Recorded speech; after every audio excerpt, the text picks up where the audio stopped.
Hello children, welcome back again in online studies. Today we will learn about the archaeology.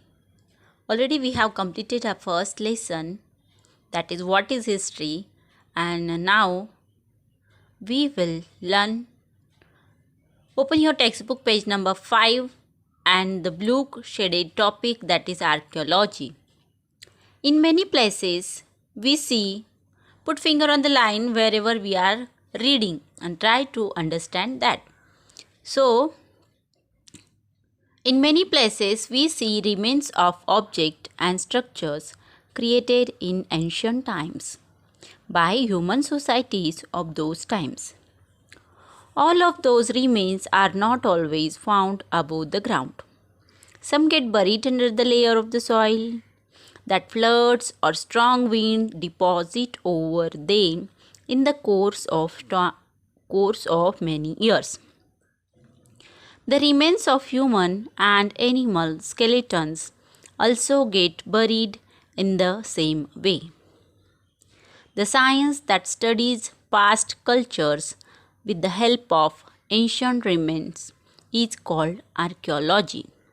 So the question may arise, what is meant by archaeology? The science that studies past cultures with the help of ancient remains is called archaeology. The Latin word archaeos means ancient. Archaeologists locate, dig out, and study ancient remains. The method of digging the ground in order to bring to light any ancient remain that lie buried there is called archaeological excavation. Such excavations are done very carefully, and each layer of soil that is dug up is examined scientifically. The first step is to identify and make a careful record of places where such ancient remains may be found. The next step is to plan where to dig and how to go about the digging. While studying the ancient remains, archaeologists try to find answers to many questions like the following. First one, to which period do the remains belong? To which civilization do the remains belong? What was the daily life of the people of that civilization like? What kind of relations did those people have with people of other civilization? In what ways did they make use of natural resources in their surroundings in order to meet their own needs?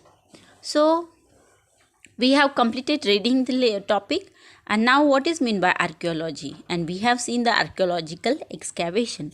So the archaeology means a science that studies past culture and help of ancient remains is called archaeology. जो हमारे पुराने जो cultures है उनके बारे में जो examination होता है, एग्जामिन वो करते हैं सारे पुरावे यानी क्या बोलेंगे हम उसको, सारे जो मिलते हैं एक्सकैवेशन के अंदर वस्तुएं चीज़ें उनको एग्जामिन करते हैं, दैट इज़ कॉल्ड आर्कियोलॉजी. और आर्कियोलॉजिस्ट जो है जो इनके बारे में जानते हैं, जो शास्त्रज्ञ होते हैं, साइंटिस्ट होते हैं, वो क्या करते हैं कि डिग करते हैं ज़मीन में बहुत अंदर तक, और उनको जो भी मिलता है वो निकालते हैं, उसको एग्जामिन करते हैं और उनको आइडेंटिफाई करके उनका रिकॉर्ड रखते हैं कि ये कौन से ज़माने के हैं.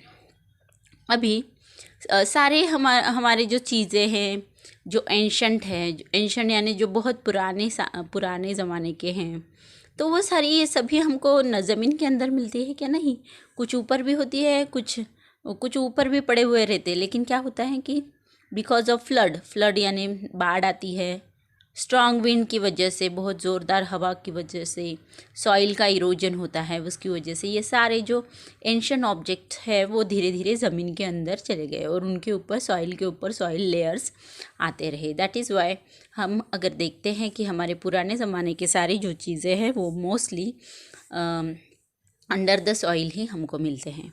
मिलने के बाद हम देखते हैं कि कौन से क्वेश्चंस आर्कियोलॉजिस्ट है वो ढूंढते हैं। सो फर्स्ट क्वेश्चन इज़ कि ये जो रिमेन हमको मिले हैं, जो पुराने ज़माने की चीज़ें मिले हैं, वो कौन से पीरियड से बिलोंग करती है, कौन से ज़माने की है।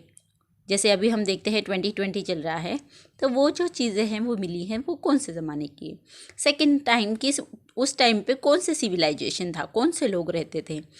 थर्ड थिंग कि उनकी वो लोग जो रहते थे उनकी डेली लाइफ कैसी थी, वो क्या क्या करते थे, उनका रिलेशनशिप लोगों के साथ में कैसा था, एक दूसरे के साथ में कैसे कम्युनिकेट करते हैं थे, और जो हमने देखा है कि उनका रिसोर्स क्या था सराउंडिंग में, यानी कौन सी चीज़ों के आधार पर वो अपनी नीड्स फुलफ़िल करते थे, अपनी सारी नीड्स को वो आइडेंटिफाई करते थे। So these are the question the archaeologists find out from the excavation of the earth. Okay, so this is just an activity, but we should know it because we are learning the history. That's why it is necessary.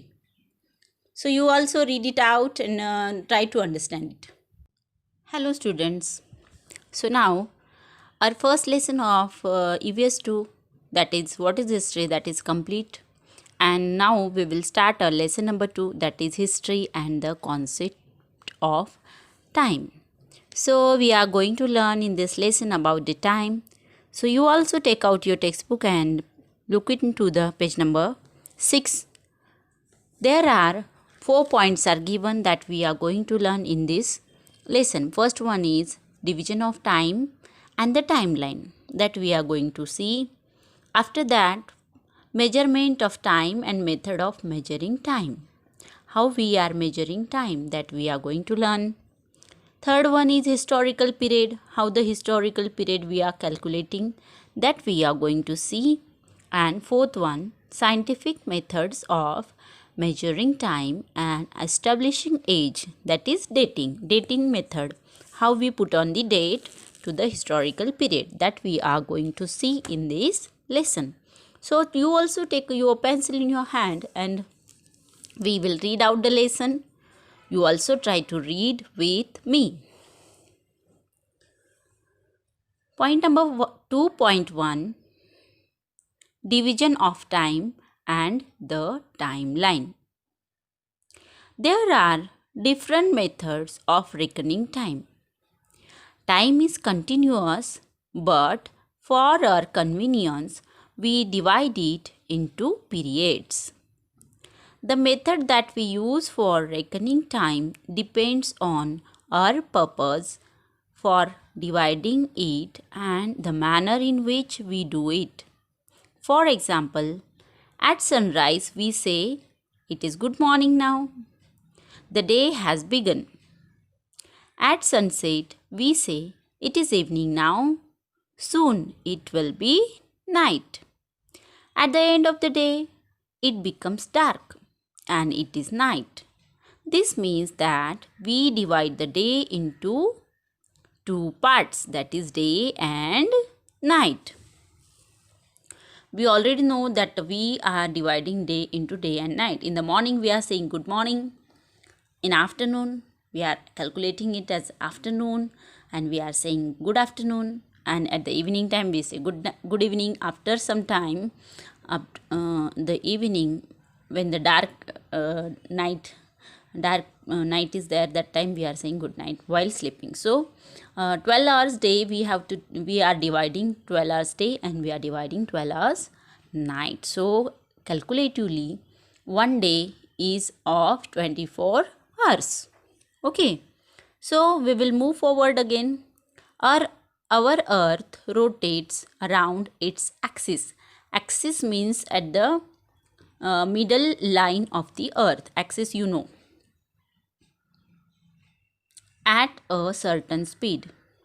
Similarly, it also revolves around the sun. The sun has its own light.